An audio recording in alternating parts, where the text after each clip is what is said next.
Donc la voiture, c'est bien la vôtre. Oui. Mais pourquoi il n'y a qu'une seule voiture? Parce que là, je pense qu'on est après le repas. Oui, c'était exact, c'était un dimanche, on s'était réunis avec des amis, et là on raccompagnait les amis pour qu'ils repartent chez eux, mais il n'y avait personne dans l'immeuble, que papy, moi et mes 2 filles, donc voilà. Et mais pourquoi il y avait personne? La raison de notre réunion, c'était que papy partait, c'était au mois de février, papy était rapatrié le 22 février, et moi je devais rester.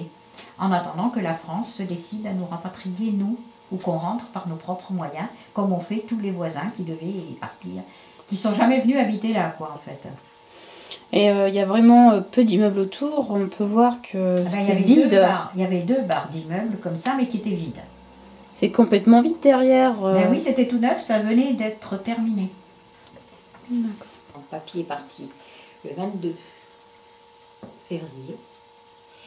Et moi, j'ai quitté Alger le 26 mars. Voilà.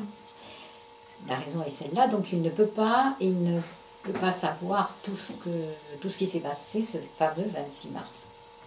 On a vécu 2 histoires différentes pour notre départ d'Algérie.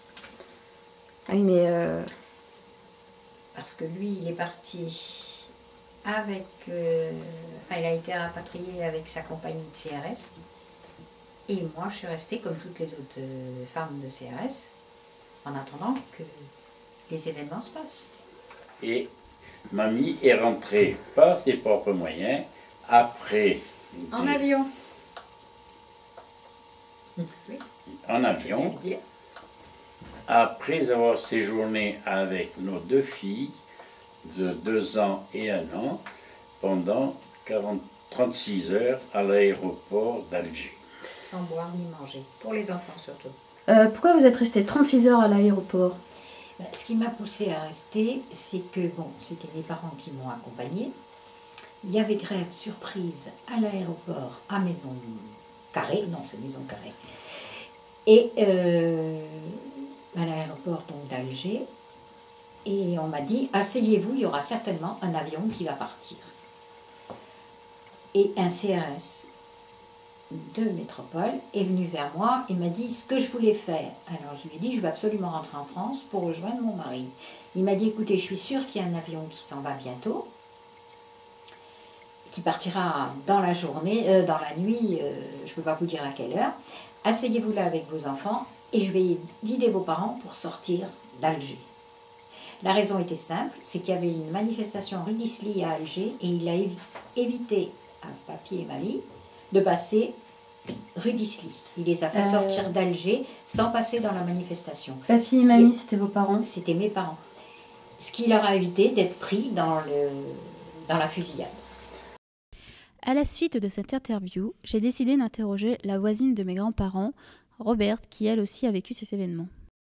Lorsqu'on a attaqué mon village, je vais le dire sincèrement, c'est le muezzin, ils appellent chez eux le muezzin, c'est celui qui habite la mosquée et qui monte au minaret et qui dit Allah dans les 4 coins du minaret, ça veut dire venez à la prière.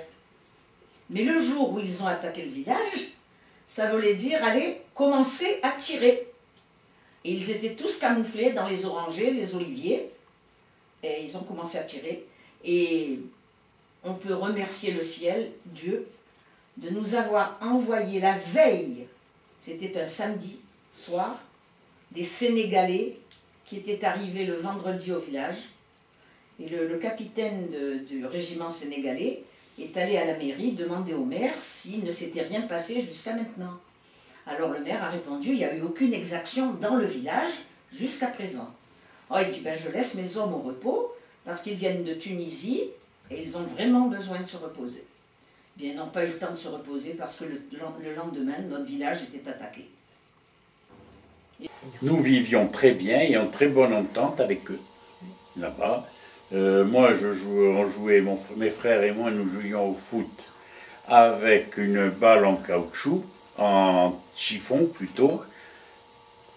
En chiffon. En chiffon. Ben oui. Et les petits Arabes avaient l'habitude, pour pas user les semelles de leurs espadrilles, d'attacher à la semelle des morceaux de pneumatique avec des fils de fer.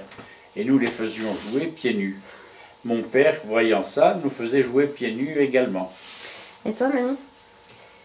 Et puis, Rien de particulier, hein. J'ai appris mon métier, puis c'est tout. J'ai vécu comme toutes les jeunes filles devaient vivre ici aussi, à l'époque, sans m'occuper vraiment de... quant à la rancœur vis-à-vis des Algériens, nous n'en avions pas. Bon, et nous, malheureux ont été ceux qui n'avaient pas d'emploi comme nous. Moi, j'étais fonctionnaire, donc j'avais ma place, mon emploi ici.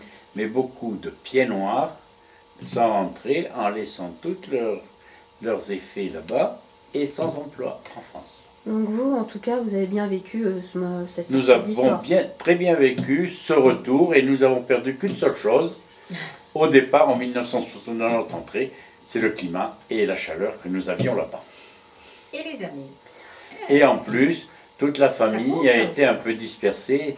Toute la famille a été dispersée un peu dans les quatre coins de France. On a appelé ça des événements Par De Gaulle. par le général de Gaulle. Voilà.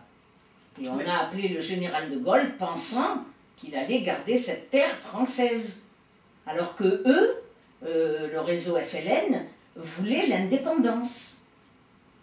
Voilà. D'accord. C'est pour ça que, à la fin des événements, on a dit à ce moment-là, puisqu'à un moment, il nous avait promis que nous allions être 55 millions de Français à part entière, de Dunkerque jusqu'à Tamanrasset. Mais il n'a pas tenu sa parole. Ou est-ce qu'arrivé à un certain moment, il ne s'est plus senti la force de mener, comme on dit, excusez-moi l'expression, mais je dis la barque, jusqu'au bout. Il leur a laissé l'Algérie.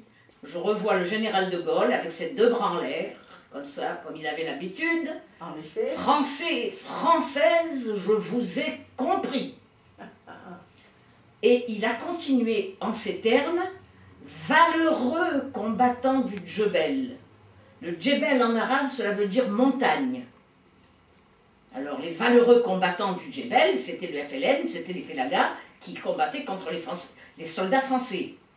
Vous qui ignorez d'avoir une patrie, vous en aurez dorénavant une, la France grande et généreuse. Et je dis bien, ça a été une guerre, et non pas, comme a dit le général de Gaulle, des événements. C'était carrément une guerre. Pourquoi t'appelles ça un événement et non Une guerre. une guerre ou une révolution?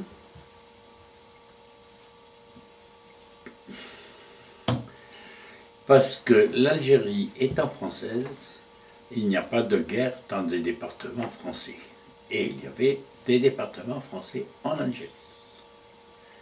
Donc pour moi, c'était des événements dramatiques, mais pas de guerre. Pourquoi pour vous, ce qui s'est passé en Algérie, c'est un événement, non une guerre et une révolution? Pour la raison qu'on était persuadé d'être en France, puisqu'on nous a toujours dit qu'on était en France, que l'Algérie était française, et on s'était dit que c'était des rebelles qui étaient là et que avec l'armée française qui était venue nous sauver, peut-être que on espérait que ça s'arrange, on espérait pouvoir rester habiter le pays puisque c'était notre pays. Voilà, c'est tout. C'est simple. Malgré les 50 ans qui nous séparent de ces événements, ce sujet fait toujours polémique en France, comme le film présenté au Festival de Cannes, Hors la loi de Rachid Bouchareb,